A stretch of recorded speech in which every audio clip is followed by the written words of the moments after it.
তাই আমরা একটা সময় বিহার, বাংলা এবং উড়িষ্যার একটা বড় অংশ একই রাজ্যে ছিলাম। স্বাভাবিকভাবে যিনি আমাদের কার্যকরী সভাপতি হয়েছেন, তিনি 5 বারের এমএলএ শুধু নয়, তার পিতৃদেবও এমএলএ ছিলেন। রাজনৈতিক পরিবারের সদস্য এবং খুব ক্লাসমেট এবং প্রেসিডেন্ট পরিচিত নেতা। গতবারে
প্রায় 5,000 মানুষকে বন্যার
चलने दे, चलने दे।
পশ্চিমবঙ্গ বিধানসভার বিরোধী দলনেতা শুভেন্দু অধিকারী স্বাগতম।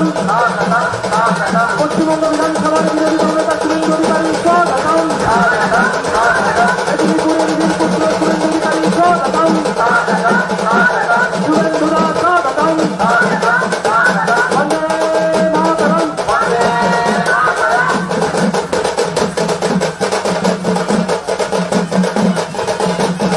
আমাদের মধ্যে উপস্থিত হয়েছেন পশ্চিমবঙ্গ বিধানসভার বিরোধী দলনেতা সম্মানীয় শুভেন্দু অধিকারী মহোদয়, যার জন্য আমরা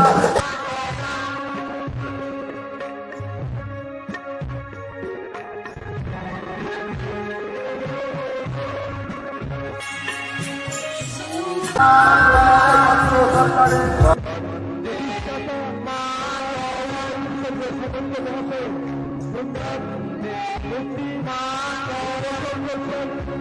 পশ্চিমবঙ্গ বিধানসভার সম্মানীয় বিধায়ক মেদিনীপুরের ভূমিপুত্র সম্মানীয় শুভেন্দু অধিকারী মহাশয় পূর্ণ মূর্তি তিনি উন্মোচন করছেন। আমাদের হলদিয়া ডকের বন্দরের তিনি স্রষ্টা, তিনি রূপকার, তমলুক লোকসভার প্রথম সাংসদ, তাম্রলিপ্ত জাতীয় সরকারের প্রতিষ্ঠাতা সম্মানীয় সতীশ চন্দ্র সামন্ত মহাশয়ের 127তম জন্মদিবস উদযাপন পরিচালনায় হলদিয়া কলকাতা ইউনিয়ন আমরা এখনই আমাদের সর্বাধিনায়ক সতীশ সামন্ত মহাশয়ের মূর্তি উন্মোচন করলেন। আমাদের পশ্চিমবঙ্গ বিধানসভার জনপ্রিয় বিরোধী দলনেতা সম্মানীয় শুভেন্দু অধিকারী। আমি জানি আপনারা সবাই চাইছেন আমাদের এই ভিতরে আসার জন্য, কিন্তু অনুরোধ করব আমরা আমাদের নেতৃত্ব মঞ্চে যাবেন। আমি যারা বন্ধন তৈরি করেছেন সেই বিএমএস এর রাজ্য সভাপতি রয়েছেন সম্মানীয় প্রদীপ বিজলি, এবং মঞ্চে একাধিক রাষ্ট্রবাদী মানুষ রয়েছেন যারা আগামী দিনে বাংলার মায়ের দুঃখ ঘোচাবে বলে সংকল্পবদ্ধ।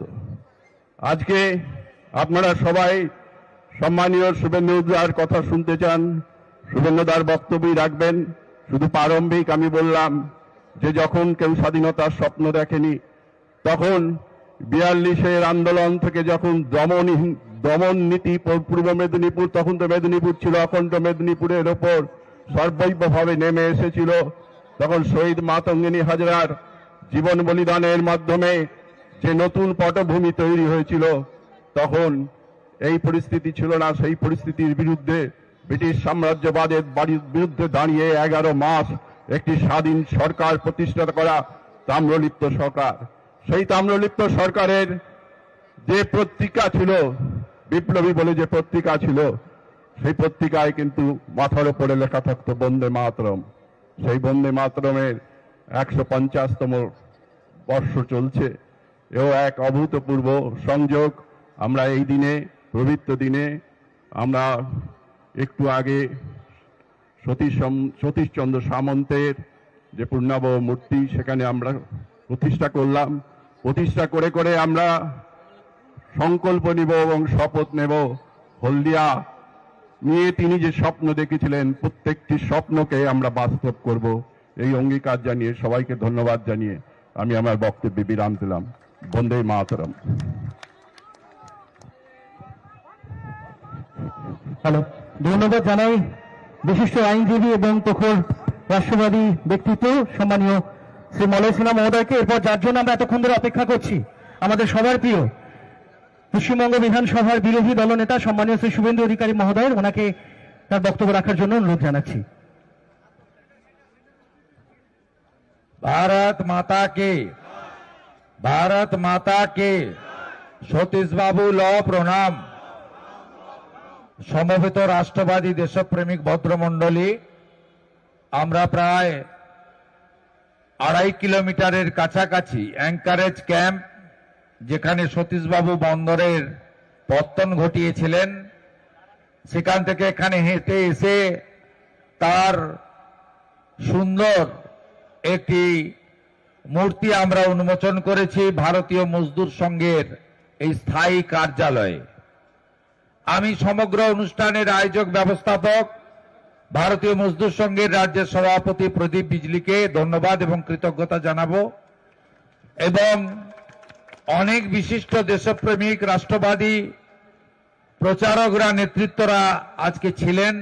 তার মধ্যে মলয়দা, তপনদা, অশোকবাবু, এদিকে জয় ভাই, তপনদা, বামদেব, আনন্দ অধিকারী, সোমনাথ, সকলকে, নিচে আমাদের প্রসেনজিৎ দাস সহ, রঘু দাস সহ, সত্যব্রত দাস সহ অনেক পরিচিত মুখ, তারা মঞ্চের স্থানের অভাবে সহ প্রত্যেককে আমি ধন্যবাদ জানাবো। এখানে বক্তব্য রাখার কিছু নেই। নতুন প্রজন্মকে সতীশ বাবুর কথা জানানোর উদ্দেশ্যেই তার জন্মদিনে আমাদের এই কার্যক্রম, এবং আমি অত্যন্ত গর্বিত যে আমি এখানে লোকসভায় 2009-এ সাংসদ হওয়ার পরে সতীশ বাবুর বাড়িতে প্রত্যেক বছর 15ই ডিসেম্বর একটা ইটের পাঁজরে মালা দেওয়া হতো। ইটের গাঁথনি করে সতীশ বাবুর নাম লেখা ছিল।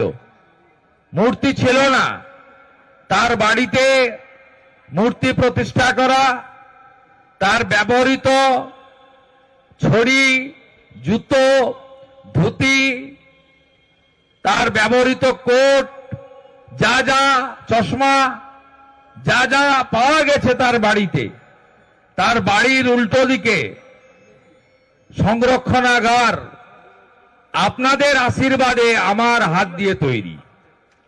সতীশ বাবুতে বাড়িতে যাওয়ার জন্য এইচডি এর পক্ষ থেকে ঢালাই রাস্তা, এবং যখন সতীশ বাবুর বাড়িতে আমি প্রথম গেছি সাংসদ নির্বাচিত হয়ে, একটা কাঠের নড়বড়ে ব্রিজ ছিল। গ্রামের লোক আমাকে বলতো, সতীশ বাবু, সুশীল বাবুরা গোটা রাজ্যের উন্নয়ন করেছেন, হলদিয়ার এত বড় বন্দর এনেছেন, কিন্তু তিনি, আমরা যখনই বলতাম, বলতো পরে হবে, ঘরে কেন আমি করব। সতীশবাবু এই কাজগুলো আমাকে দিয়ে করাবেন বলে রেখে দিয়ে গেছিলেন। আমি সেখানে পাকা ব্রিজও করে দিয়েছি সতীশবাবুর বাড়িতে যাওয়ার। আমি খুশি।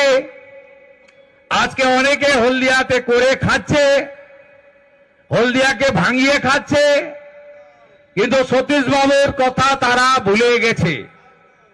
সতীশবাবু রাষ্ট্রবাদ দেশপ্রেমের যে কথা বলেছিলেন, তিনি কারোর পারমিশন নেননি।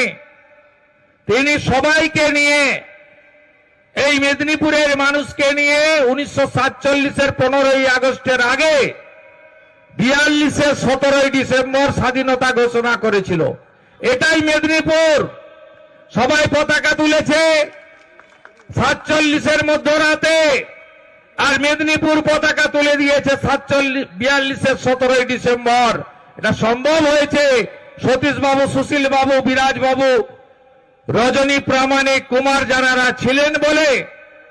তাই আমি ভারতীয় মজদুর সংঘ এই সুন্দর অফিস নির্মাণের মধ্য দিয়ে নিজের কাজ শেষ করেনি। আজকে তার এই সুন্দর, এবং আমি তো মূর্তি দেখে, মূর্তির আকারটা ছোট, কিন্তু অ্যাকচুয়াল সতীশবাবুর তাকে দেখলেই বোঝা যাচ্ছে এই ময়ূরও দাঁড়িয়ে আছে। আজকের এই শুভ অনুষ্ঠানে ধন্যবাদ জানিয়ে ভারতীয় মজদুর সংঘ সতীশবাবুর জন্মদিন উপলক্ষে আপ্যায়নের ব্যবস্থা রেখেছেন। আপনাদের দুপুরও হয়ে গেছে, প্রচুর মানুষজন এসেছেন। মিছিলে অন্তত 3-3.5 হাজার মানুষ আমাদের সঙ্গে হেঁটেছেন জাতীয় পতাকা নিয়ে। আপনারা সবাই ভারতীয় মজদুর সংঘের আপ্যায়ন গ্রহণ করে যাবেন। নিজের তরুণ সন্তানকে সতীশবাবুর কথা বলবেন, রাষ্ট্রবাদের কথা বলবেন, দেশপ্রেমের কথা বলবেন। ভারতের ভিতরে এবং বাইরে থেকে যারা দেশকে কমজোর করতে চায় তাদের বিরুদ্ধে বাড়িতে বাড়িতে অগ্নিবীর তৈরি করবেন। যদি পাহেলগামের মতো ঘটনা ঘটে, অপারেশন সিঁদুরের মতো প্রয়োজন হয়, সতীশবাবুর ডাক শুনে যেমন, গান্ধী বুড়ি মাতঙ্গিনী হাজরার ডাক শুনে যেমন মেদিনীপুরের ছেলেরা রাস্তায় নেমেছিল, ছেলে মেয়ে সবাই দরকার হলে সীমান্তে যাব, আর সীমান্তের এপারে ভারতে যারা খাচ্ছে, ভারতে যারা ঘুমাচ্ছে, যারা এখানে বসে পাকিস্তানের গুণগান করছে, তাদেরকে একেবারে আমরা আমাদের গায়ের কথায় বলে গেড়ু পেড়াতে হবে, শিকড় তুলে ফেলে দিতে হবে। এটাই রাষ্ট্রবাদের আজকের শপথ এবং সংকল্প। এবং রাজনীতির কথা না বলেও বলবো, 26শে পশ্চিমবাংলায় যাতে রাষ্ট্রবাদী দেশপ্রেমিক সরকার আসে, যারা সতীশবাবু, সুশীলবাবুর অসম্পূর্ণ কাজ সম্পন্ন করতে পারে। হলদিয়ার উদ্বাস্তুদের কান্না, শ্রমিকের কান্না, শিল্পে খরা আমরা যাতে মুছিয়ে দিতে পারি, এই প্রার্থনা রেখে আপনাদের সকলকে আগামী 25শে ডিসেম্বর ভারতরত্ন অটল বিহারী বাজপেয়ীর জন্মদিন, সুশাসন দিবস, সঙ্গে তুলসী পূজন দিবস। সবাই সুশাসন দিবস এবং তুলসী পূজন দিবস পালন করবেন, এই প্রার্থনা রেখে আমার কথা শেষ করলাম। ভারত মাতা কি, বন্দে মাতরম, বন্দে মাতরম।